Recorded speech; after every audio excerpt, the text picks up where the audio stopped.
నమస్తే ఎట్టున్నారు బాగున్నారా అంతా? God of masses Nandamuri Balakrishna చరిత్ర క్రియేట్ చేస్తున్నాడు. గ్లోబల్ లయన్ అనే బిరుదుని సార్థకం చేసుకుంటున్నాడు. డైరెక్టర్ల అసమర్థత వల్ల ఫామ్ని కోల్పోయి డీఫేమ్ అయిపోయిన బాలయ్య ఒకే ఒక్క సినిమాతో మళ్ళీ ఫామ్లోకి వచ్చాడు. మాస్లో తన క్రేజ్, మార్కెట్లో తన స్టార్డమ్ ఇంకా తగ్గలేదని నిరూపించుకున్నాడు. సరైన కంటెంట్తో ఒక సినిమా పడిందంటే బాక్స్ ఆఫీస్ వద్ద రికార్డులు తిరగరాస్తాడని అఖండ మూవీతోనే ప్రూవ్ చేసుకున్నాడు. అఖండ మూవీ నుండి వరుస విజయాలు అందుకుంటూ హ్యాట్రిక్ కంప్లీట్ చేసిన బాలయ్య మొన్న సంక్రాంతికి వచ్చిన డాకు మహారాజ్ మూవీతో మరో బ్లాక్ బస్టర్ని తన ఖాతాలో వేసుకున్నాడు. పాన్ ఇండియన్ మూవీ పోటీలో ఉన్న సినిమాకి థియేటర్లు ఇవ్వకుండా దిల్ రాజు హ్యాండ్ ఇచ్చిన బాలయ్య తన మాస్ క్రేజ్తోనే సినిమాకి భారీ ఓపెనింగ్స్ రాబట్టి సెన్సేషన్ క్రియేట్ చేశాడు. క్లాస్ని మాస్ని మరితెట్టే Balayya stylish look and getup, బాలయ్యకి ఇచ్చిన mass elevations, high action sequences, Hollywood style of making, Thaman BGM, Bobby taking, engaging కంటెంట్తో ఆడియన్స్కి మంచి మాస్ ఫీస్ట్ ఇచ్చింది డాకు మహారాజ్ మూవీ. అయితే ఒకవైపు సినిమాకి ప్రమోషన్లు సరిగ్గా చేయకపోవడం, ఫ్యామిలీ ఆడియన్స్ని వెంకి తన వైపు తిప్పుకోవడం, దబిడి దిబిడి సాంగ్తో సినిమాకి బ్యాడ్ నేమ్ రావడం, ఇవన్నీ కలిసి సినిమా స్థాయిని ఒక రేంజ్కే పరిమితం చేశాయి. అయినా సరే డాకు మహారాజ్ మూవీ సంక్రాంతికి వస్తున్న సినిమా ముందు తల వంచలేదు. దిల్ రాజు థియేటర్స్ మాఫియా మూలంగా తక్కువ థియేటర్లు ఇచ్చినా, తక్కువ టికెట్ ప్రైజెస్ అయినా, నిర్మాత నాగవంశీ నెగ్లిజెన్స్ మూలంగా ఈ సినిమాకి 300 కోట్ల పొటెన్షియాలిటీ ఉన్నా కానీ 200 కోట్ల వరకే ఆగిపోయింది. ఎన్ని సమస్యలు చుట్టుముట్టినా సరే సంక్రాంతి బరిలో నిలిచి దమ్ము చూపిన సినిమా డాకు మహారాజ్. ఆల్ సెంటర్స్లో, ఆల్ ఏరియాస్లో బ్రేక్ ఈవెంట్ సాధించి లాభాలు అందించింది.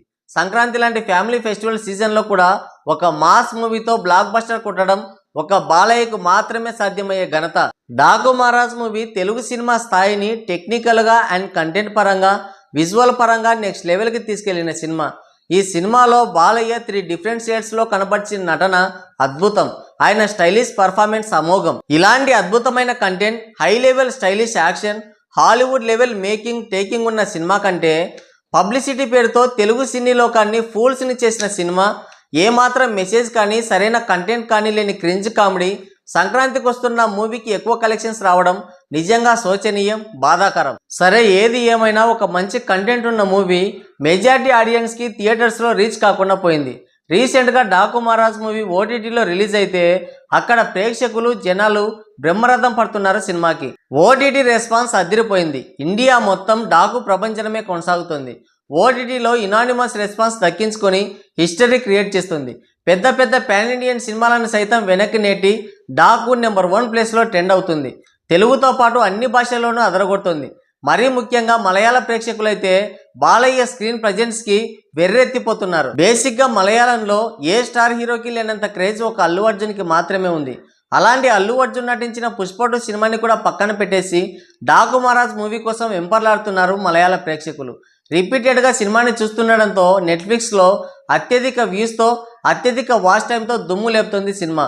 మలయాళ ప్రేక్షకులు ఒక అదర్ లాంగ్వేజ్ సినిమా కోసం ఇంతలా రియాక్ట్ అవ్వడం అనేది చరిత్రలో ఇదే మొదటిసారి. అంతేకాదు వరల్డ్ వైడ్గా సెకండ్ వీకెండ్లో కూడా 18 దేశాల్లో నెంబర్ 1గా ట్రెండ్ అవుతుంది సినిమా.